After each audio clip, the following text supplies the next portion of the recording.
Welcome to another T-Rex Talk. I'm very excited to once again have a guest for you, someone that I'm very excited to have a conversation with, but also introduce all of you to. I guess first, though, I should say Merry Christmas, because it is Christmas time. And here with me on the line, I have a good friend of mine, Dr. Phil Kayser, who is a perfect person for this next conversation on rights and responsibilities. Dr. Kayser, I think you're the first theologian and pastor that we've had on the show, and I just believe that you are ideally suited to be part of this conversation, help define some of these things as rights and responsibilities. So is there anything that you want to tell the T-Rex listeners about yourself before we get into a fairly deep topic, I would say? Well, I'm honored to be with you, and love the organization, T-Rex itself. So I think that these two topics dovetail very nicely together.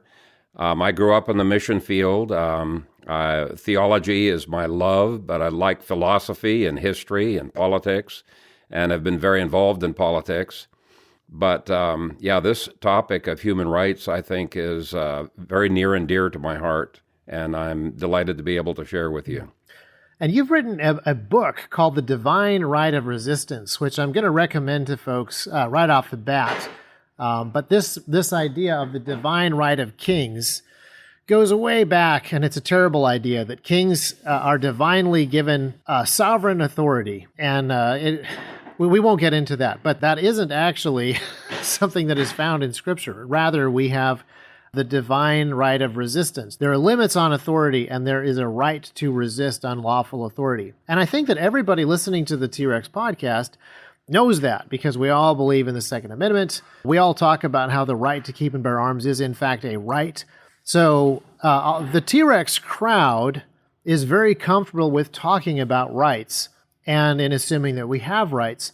But a lot of times I don't think we go much further than that. So are human rights inherent, and how or why are they inherent? Wow, that's a huge question that people have been debating for centuries, haven't they? Yeah. America's founding fathers believed that men intuitively knew their rights and had a sense of injustice being done to them, and it was because God wrote his laws on their heart, and I believe that too. Think about it this way. Without God endowing us with rights, rights are only privileges that can be granted or taken away. They aren't universal, they aren't inalienable, and that's why America's founding fathers explicitly rejected numerous human rights theories in the first two paragraphs of the Declaration of Independence, and I believe that they advocated for a very, very self-consistent Christian system in which the right to keep and bear arms can't be taken away. I think it's a genius system when you dig into it. Yeah. Now, and this is a very interesting. So you mentioned multiple documents, which I think is really important. And we've kind of talked about this a little bit in previous podcast episodes and things. The Bruin decision from the Supreme Court. But basically, when we want to talk about the founders' intent, it is worth looking at other documents from the same era or from the same people.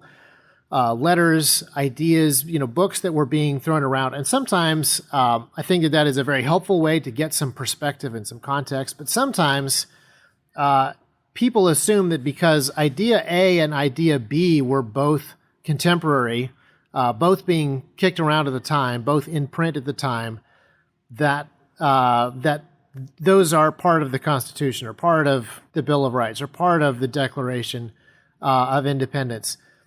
I think it is really important to specify and get a little more specific on some of these things, because there's a lot of different theories of human rights floating around at the time of the founding, or even before. There's a lot of ideas floating around in the books that the founders would have been familiar with.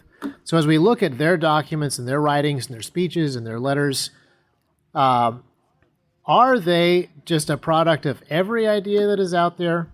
Or are they more specific? Oh, wow. Yeah, they rejected quite a number of natural law theories, quite a number of human rights theories that were current. In the Fifth Amendment to the Constitution, I believe they rejected the proto-communism that flowed out of Plato's natural law and human rights theory.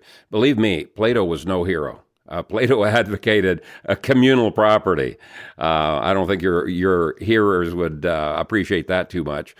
And if you take a look at the Third, Fourth, Ninth, and the 10th Amendments in the Bill of Rights, they clearly rejected the proto-fascism of Aristotle. He advocated, believe it or not, state control of education, the right of the state to limit the number of children you could have, and other things. These seem problematic. They seem familiar, too, in a way, but go on. It is. I mean, how come people appeal to Aristotle for natural law theory? I have no idea, because he was statist through and through. Third, if you take a look at the writings of the Founding Fathers, they rejected the totalitarian human rights ideas of the Jacobins in France, which ultimately led to the bloodbath of the French Revolution. And yet here we got the United Nations Universal Declaration of Human Rights, really was inspired by that Jacobin human rights declaration. Our founding fathers did not believe in Jean-Jacques Rousseau's social contract idea of human rights that clearly gave up individual rights for the good of the collective. They also rejected David Hume's skepticism about natural law and his total rejection of God. They did believe in natural law, and I do too. I can't get into all the theories that they rejected, but I've got a Declaration of Independence right in front of me here, and let me just give you some phrases from that document that stand in contrast to several broad groups of human right theories. And actually, the Declaration as a whole stood against several contemporary views on human rights, including Pufendorf's very popular view. He was actually a Lutheran. He was a natural law guy, but he was way too statist for our founding fathers. For example, Pufendorf believed that citizens must never resist a king, even if that king has become a tyrant. In other words, our founding fathers didn't just critically accept any natural law theory. They thought through the controversies very, very carefully. Oh, and this is a fascinating thing. And this goes back to that sort of divine right of kings, this positive law idea that the form, once the state is there, the state is implacable, the state is immovable, the system cannot be challenged. Right. Was extremely common at that time. I would say that goes against not only Scripture, but a lot of English common law, a lot of significant European history that had been a little bit less collectivist, a little bit less monarchical, for lack of a better word. Yeah, and that's another question that I would ask is, did the founders create something entirely new that had never before been seen on the face of the earth, or were they returning to systems and ideas that were tried and tested and just occasionally lost as time goes on? Yeah, I think it was the latter, because there were always two streams of natural law theory and human rights theories. One was pretty much just grounded in man's mind, nature, and completely excluded God. And almost inevitably, those theories, there were some exceptions, but almost inevitably they led to collectivism. And then there were natural right theories that acknowledged God, but did so in theory. And then there were natural law theories that said it's identical to what's in the Bible. And I believe that our founding fathers really were very explicitly holding to that last group of natural law theories. Anyway, if you just look at some of the phrases, all men are created equal, that rejects several human rights theories that ended up sacrificing certain individual rights, which includes the right to keep and bear arms, and they did so for the sake of the collective. When you study human rights theories, you'll see most of them would reject the Second Amendment as written. For example, several natural rights theories fall under the category of what some people label as the legal right theory. In other words, the right comes from the government recognizing those rights. Well, they clearly did not believe that. Yeah. The word "the" in the phrase "the right of the people to keep and bear arms shall not be infringed," well, that implies the right existed before they even wrote that document. Just saying. And by the way, Jeremy Bentham ridiculed and attacked America's Declaration of Independence. I mean, he had a totally different view of human rights. Well, anyway, there's another powerful clause against the collectivist idea that was popular at the time in the second paragraph of the Declaration. It says that to secure these rights, governments are instituted among men, deriving their just powers from the consent of the governed. In other words, civil governments were to serve the individual's human rights, not vice versa. And if citizens consented to be governed, they also reserved the right to not consent or to resist tyranny, which is exactly what they were doing. And that phrase authorizes citizens to not consent in turning in their weapons, should that ever happen in the future. And many early writings related to the right to keep and bear arms made it clear that this right helped to prevent a civil government from morphing from servant into tyrant. They were supposed to be a servant. But Yeah. I think that probably the most important clauses are the ones that rejected many secular views of human rights that tried to come up with human rights without recourse to God. Keep in mind, again, as I mentioned earlier, there were two quite distinct streams of natural law and a lot of subgroups within both of those streams. So there's the secular version, there's the Christian version, and I think the Declaration lines up with the Christian version. And they disagreed with the ancient Greeks as well as contemporaries like Hume, who died, by the way, the year the Declaration of Independence was ratified. Jeremy Bentham was another contemporary human rights theorist, wrote a scathing attack on the Declaration. And his view was that rights only existed to provide the greatest pleasure for the greatest number, which you can see very logically would lead to collectivism. Yeah. Anyway, the Declaration of Independence just is unapologetic in asserting men are created, that they're endowed by their Creator with certain unalienable rights. It explicitly references God, and the ratification of the Constitution itself declares, done in convention by the unanimous consent of the states, present the 17th day of September in the year of our Lord, 1787, and of the independence of the United States of America, the 12th.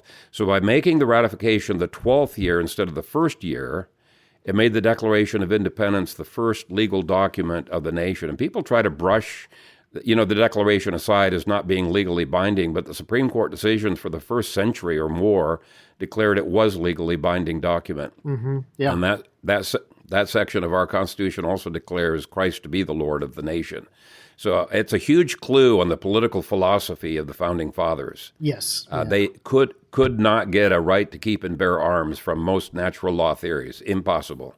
But they did find it in the Bible and in their own natural law theory. I think that's a huge point. Again, going back to none of these documents exist in a vacuum. It's very important to try to understand these things so that we can see, do some of these other Enlightenment era ideas shape the founders and appear in our Constitution or not?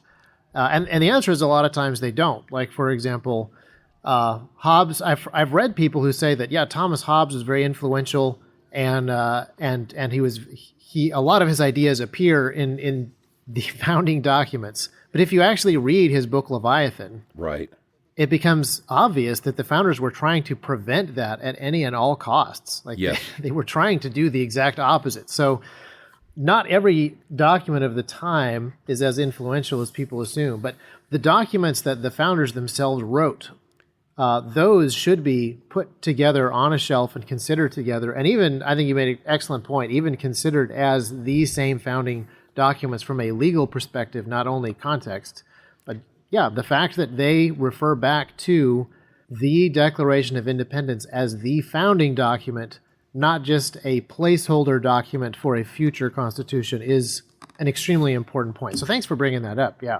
Yeah. Well, I tell you, all you have to do is read what the Founding Fathers, their favorite books, and they a lot of times would write down the books that they had read in the previous year. And you read the kind of documents that they quoted and that they wrote about, you can see an enormous Christian influence upon them. And, we might even talk about, some of those specific documents later on. But one of the things that I wanted to point out is that most of the theories that rejected God back in those days ended up eliminating certain rights of individuals. In modern times, there are some exceptions. Murray Rothbard, I think, would be an exception, but he doesn't grant personhood to babies. And so he believes they have no right to life. And so there can be arbitrary definitions that are stuck in that end up allowing for tyranny as well. Mm-hmm. And I'm not going to get into that right now. That's a long conversation for sure. Oh, it is huge, yeah. But there are several authors that have said that our founding fathers, whether sincerely or not, I mean, some of them were politicians, but whether sincerely or not, they adopted the predominant Calvinistic views of human rights that were pervasive in most of the colonies. With Jefferson and Benjamin Franklin, it was likely a political move, but I think with the majority of the delegates and those who ratified the documents in the colonies, they were thoroughgoing Calvinists, as even the Lutheran scholar, John Eidsmoe, he's not a Calvinist himself, but his book, Christianity and the Constitution, it's an absolute must-read, I believe. Oh, thank you for reminding me of that book. Yeah, I will include links or names of some of these books in the show notes. I've had a number of people ask for book recommendations recently, so this is going to be a great episode for that. Thank you. I'll maybe just mention one more theory that they rejected. When the Declaration says that King George has refused his assent to laws the most wholesome and necessary for the public good, the Declaration is explicitly rejected, at least in my opinion, a fundamental tenet of Thomas Aquinas' natural law theory, namely that, let me quote him. I've got it right here. No one calls in doubt, he says, the need for doing good, avoiding evil, acquiring knowledge, etc. Well, they knew full well the doctrine of total depravity and the gross evil in the massacre of the Huguenots under King of France, and the evils being spawned by the revolutionary Jacobins and the massacres of the Covenanters by the Stuarts of England. I mean, they were not naive, and the majority of them believed in the doctrine of total depravity, not Thomas Aquinas' super optimistic view of human nature. And as one of the reasons why they put so many checks and balances into their system of government, they didn't trust anyone. Again, this isn't happening in a vacuum. This isn't happening just as colonies and King George come to a head. There has been a civil war in England that really shapes a lot of the thinking of the Puritans. I mean, you have the Civil War between the Puritans and Charles I. So already this idea of can you resist a king? Can a king be tyrant? This is well-trod ground. And the colonies themselves are founded by people who are fleeing from religious persecution from the state. There's just been a giant reformation, which doesn't focus on state tyranny. It focused more on the tyranny of the church. But the checks and balances needed to stop these kinds of tyrannical, overruling, crushing sort of authorities, unlawful authorities that come about. This is, these are the dominant themes of the centuries that come before 1776. So, yeah, these checks and balances are very important. When I taught a course, I've taught actually several courses at the University of Nebraska on the impact that various immigrations and the religious views that these immigrants brought with them have made to the institutions in America. What a population believes profoundly down the road impacts politics, it impacts how business is done, economics. It impacts a lot. And so when we understand what was the philosophy, what was the predominant religious views of the Founding Fathers, it makes total sense why they made the kind of system that they made. And as I said, it was a Calvinistic system. Right, that has those checks and balances, believing that people are not naturally good through and through, that left to their own devices, they will go the other way. Yes. Like, for example, their doctrine of total depravity made them not trust people in power, and they didn't trust people out of power. God's law was given to put a restraint to sin, but because of their view of human nature, they inserted these checks and balances that you just mentioned. And as our country has moved away from Calvinism, those checks and balances have been eroded.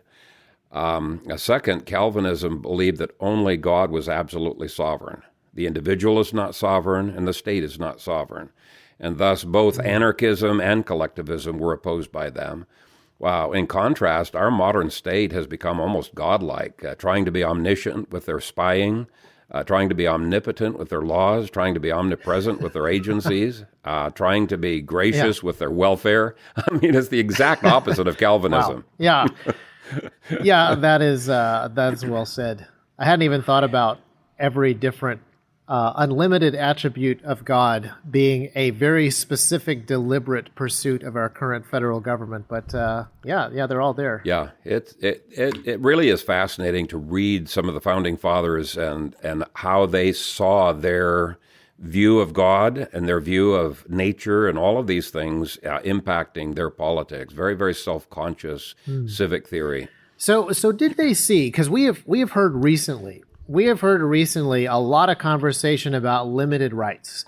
The idea that I remember years ago people talking about the fact that these rights are not individual rights; they're merely collective rights. But now there's some recognition that some of these rights are actually individual rights. But the new talking point is, well, these rights are not absolute. The Second Amendment is not absolute. The First Amendment is not absolute. No right is absolute. Is that something that the founders would have had an opinion on? Well, I guess it depends on what you mean by limited and absolute. According to Exodus 22, verse 2, my right to life, which is an inalienable right, it authorizes me to kill someone who is directly trying to kill me, but there are limits to how I exercise that right.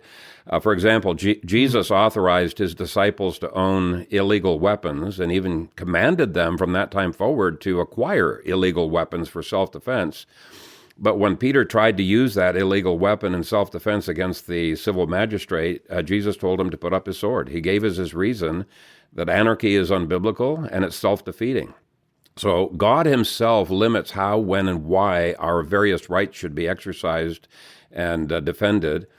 And likewise, even though I have the right to kill a person who's directly trying to kill me, if I'm starving and I say, hey, I've got the right to life, I'm going to steal some food from my neighbor. No, you can't do that. I can't take away someone else's inalienable right in order to protect my right. That would put God's law into conflict with itself. And so Proverbs 6:30 through 31 says, even though we might sympathize with a thief who's trying to survive and he's stealing somebody else's stuff, he still has to, justice demands restitution. So I'd say, there are limits, but those limits are all clearly defined by the Bible. We don't have to guess based on some subjective notion of natural law that it takes, experts in the government to figure out. It's the beauty of the Calvinistic view of human rights. We see them as written on the heart, and so that we can explain why people have sensed the need for them. But because God has given very specific applications of that law in the Bible, we don't have to guess anybody, citizen or king, that we don't need philosopher kings. Anybody can know exactly what those rights are. And our founding fathers, I think, just had a beautiful system that sadly I think has been grossly misrepresented. Yeah. This is a whole rabbit trail. I try to avoid No, actually, I don't always try to avoid rabbit trails, but this particular conversation should be a little more focused. But a rabbit trail that we won't take is this idea that you just mentioned. You don't need philosopher kings when you have the law word of God that is so short and simple and perfect and precise. Yeah. One of the things that does is it eliminates the need for a gigantic all-encompassing state, because it is something that individuals can do. It also eliminates the need for a gigantic all-encompassing church, because it's something that people that have the word can actually do themselves. It is an incredibly decentralizing idea. Yeah, it actually did flow out of their Calvinism, that they believed God alone could define human rights, not philosopher kings. And when God gives a chain of command, if the state steps out from that chain of command, we can disobey the state and still be in full lawful obedience to God, because we're staying in the chain of command in our disobedience. And here's one of the things I think that they felt so strongly about is fierce sovereignty between four types of governments. There's self-government, family government, church government, and civil government. And some people, like Murray Rothbard, they just park on the first one. But all four of those are very, very important, and each one has its own sphere of jurisdiction. And even within civics, they said there has to be a separation of powers, vertically and horizontally, with each one knowing their limits, their bounds, their jurisdiction. And that all came out of the Bible. It was a huge protection of liberties. And so they would say the state cannot intrude upon the family's jurisdiction or upon the church's jurisdiction. And in many ways, politics looks very, very similar to libertarianism. It's not quite there, but it's very limited government. Interesting. And this idea that there's a system that God has laid down, and when the state, for example, because that's the easiest one for I think us to picture in our day and age, it's the one that was the easiest for our founders to picture. When the state steps out of line of this system, and the people continue to follow the system properly, and they are now out of step with the government. I want to pick up on something that you mentioned earlier, which was Jesus telling his disciples to have an illegal weapon. Could you just go back to that a little bit, that Luke 22 passage?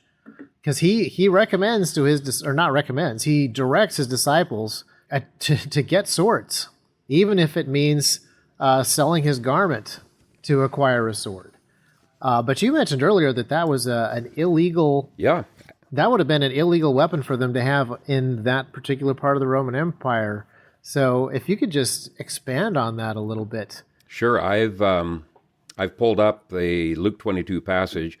Jesus told his disciples, "When I sent you without money bag, knapsack, and sandals, did you lack anything?" So they said, "Nothing." So he had previously been teaching them that they could trust him to provide even when fundamental needs were not being met. But then Jesus gave them what their normal responsibilities should be. They needed to protect their rights ordinarily. So he said, "But now, from now on, he who has a money bag, let him take it, and likewise a knapsack, and he who has no sword, let him sell his garment and buy one." And so having a sword in Christ's mind was more important than having a change of clothing, which is saying something. Most people have multiple changes of clothing. And he said, sell your extra shirt and buy a sword if you don't have one. And the fact that he was not talking about metaphorical swords can be seen by the next verse. It says, "So they said, 'Look, Lord, here are 2 swords.' And he said, 'Okay, it's enough.'" And so Jesus was allowing them the right to keep and bear arms even when the civil magistrate prohibited such ownership. And here's the thing. Peter later used one of those swords against an officer who was seeking to arrest them and arrest Jesus. And Jesus was not a revolutionary. And he told them, no, that's not the appropriate way to use the sword in self-defense.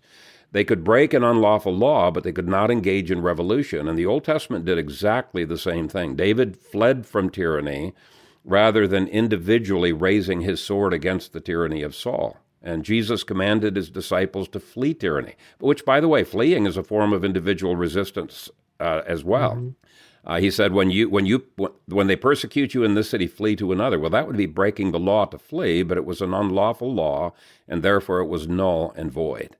The original, not all, but a number of the folks that came to the New World and started these colonies in America were doing that. They believed that they were doing that. They had started unlawful churches, or they were fleeing from various unlawful laws back in England.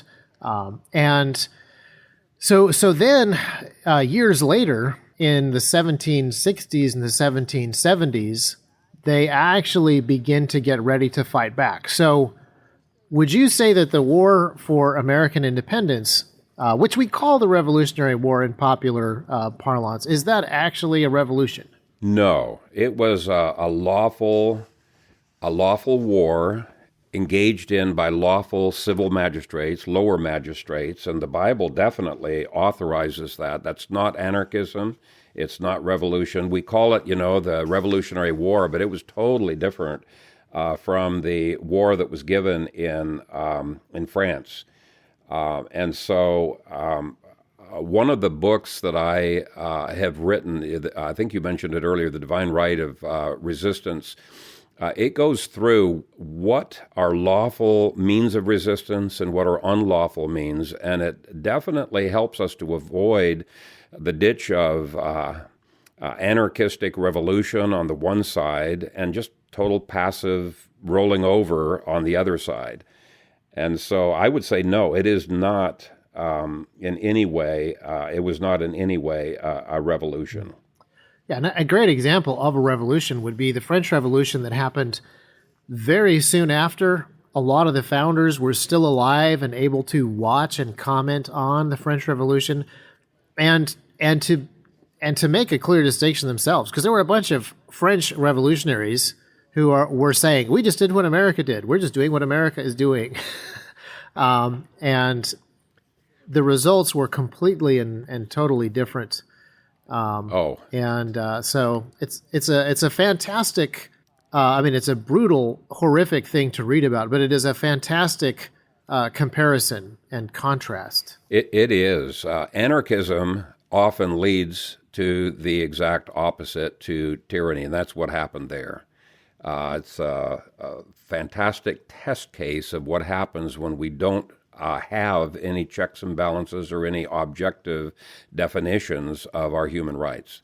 So how can you tell, it's pretty obvious in hindsight, when the body count is super high and people are just getting slaughtered in the streets, and they set up temples to the cult of science and et cetera. Like, in hindsight, it's pretty obvious that was the wrong turn. But when it's happening all around you, how do you generally tell if a state is becoming tyrannical and on that wrong path? Well, I would define tyranny as any rule that is not under the restraints of law. And by that definition, I would say America has become tyrannical because our elected officials, they violate their oath of office to uphold and defend the Constitution almost as soon as they get into office by voting things that are unconstitutional.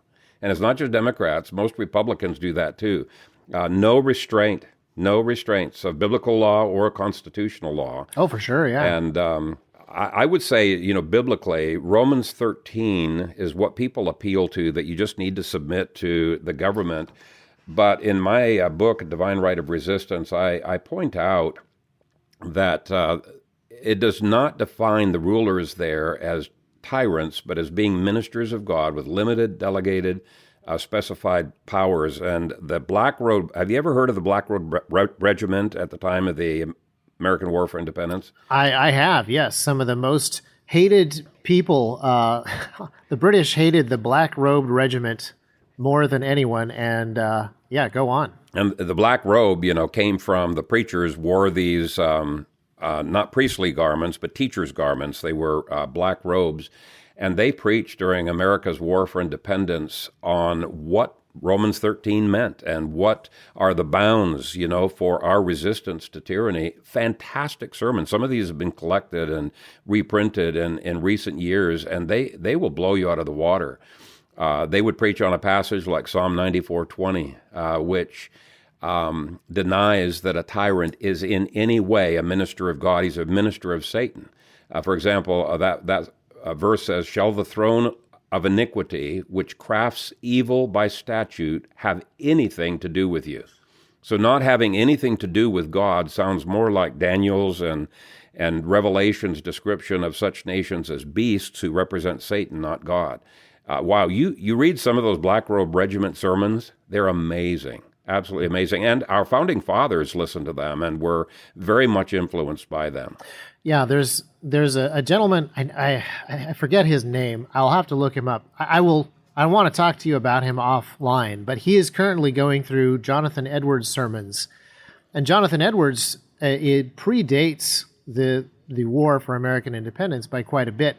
He actually wrote and gave sermons on a number of the British wars that were going on at the time.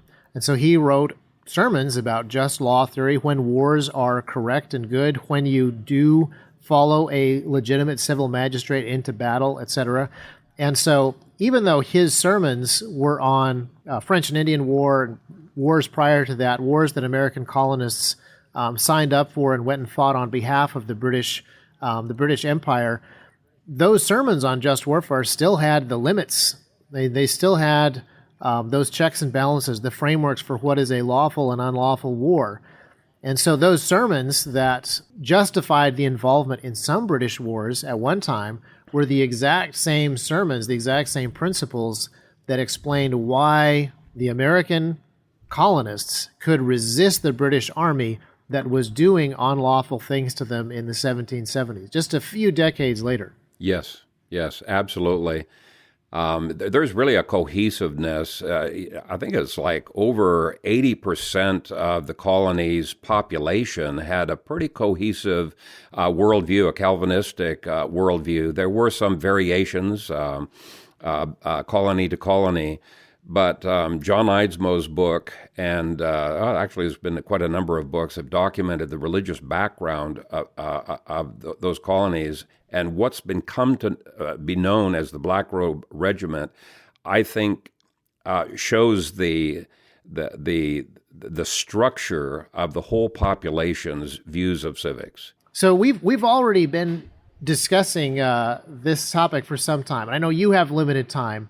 But this kind of begs the question, if your state is becoming tyrannical, and if the rights that a human being inherently has been endowed by their creator, what do those rights actually mean? At what point does it become a responsibility, a duty to resist these unlawful rulers and rules? Now, I think we're actually going to have to skip that for now, because that is its own show. So I would love to invite you back to talk about that in more detail, the different principles that come into effect when asking that question. Is that something that you would like to dig into more on the show? Sure. Yeah, that's a very important question, because we've left a lot of issues, kind of untouched. Yeah. Thus far that could guide people on that. But I think the way you phrased it, we've got rights, but along with those rights come responsibilities. And we're not just self-focused creatures. That would be anarchism. But when God gives us rights, it's rights given so that we can better serve Him and serve others. And so I would say that defending the lives of other people is an important aspect of this. This is one of the things that bothers me a little bit about Murray Rothbard, even though I'm an Austrian in my views of economics. But what he sees is so anarchistic that he would say that a woman who does not want the baby in her womb, just treat it as a parasite, and you can eject it, you can kill it. And so the right to life becomes a very self-serving thing rather than looking out for the interests of others. And part of the whole Second Amendment was to, yes, be a part of a militia, be ready and prepared to defend the liberties of all, not just your own liberties. And that's a whole subject that we could get into, but it's a beautiful subject in the Second Amendment, our responsibilities to our neighbors. Does every right have an associated responsibility attached to it, would you say? I think so, because God gives these rights so that we can serve Him.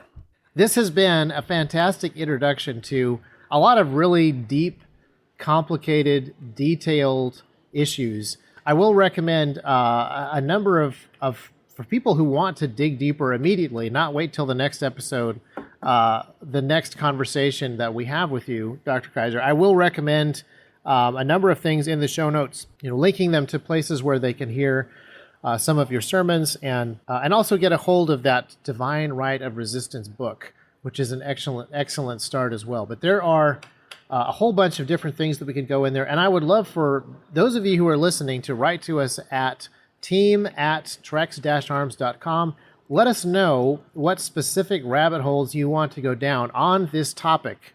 Now that we have a theologian to ask some of these questions of where would you like to take this conversation when it comes to resistance, when it comes to rights, when it comes to responsibilities, whether it is the practical application of today, the historical deep dives into the founding of the nation and everything that came before. Let us know what you're interested in, because I know that Dr. Kayser is capable of tremendous material on all of those different things. But I know, sir, that your time is limited, and I would love to thank you for an excellent conversation. I'm so glad that we finally have you on the show. We talked about this in our last couple of conversations, but Christmas is right around the corner. We have talked extensively about the goodness of God in providing us with these rights. The goodness of God is, I think, very clear in this conversation. It's something that we would like to talk about more at T-Rex. It's not that we are shy about it. It just doesn't really have as much of a place inside of a a YouTube video on digital night vision or testing 308 rifles. But what would you like to add to this conversation as people go into Christmas and are thinking about the Christmas season and thinking about Christmas itself?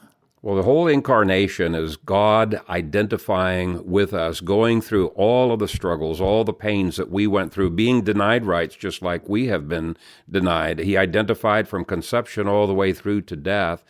And God has given us rights and laws as ways of preserving our human dignity, avoiding tyranny, doing justice, better serving Him.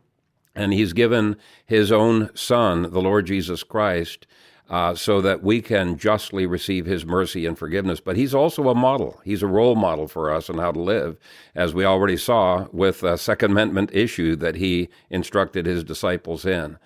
And so it's been a pleasure to be able to talk with you, and I wish everyone a Merry Christmas as well. Yes, Merry Christmas to everyone, and I'm looking forward to future conversations with you, Dr. Kayser, but also just future conversations with the rest of the T-Rex audience in the podcast in the future. This has been one of the great blessings of the last year. Was a very fascinating, good, fruitful year for us in many ways. Thank all of you who are listening. Thank you, Dr. Kayser, and Merry Christmas. Merry Christmas.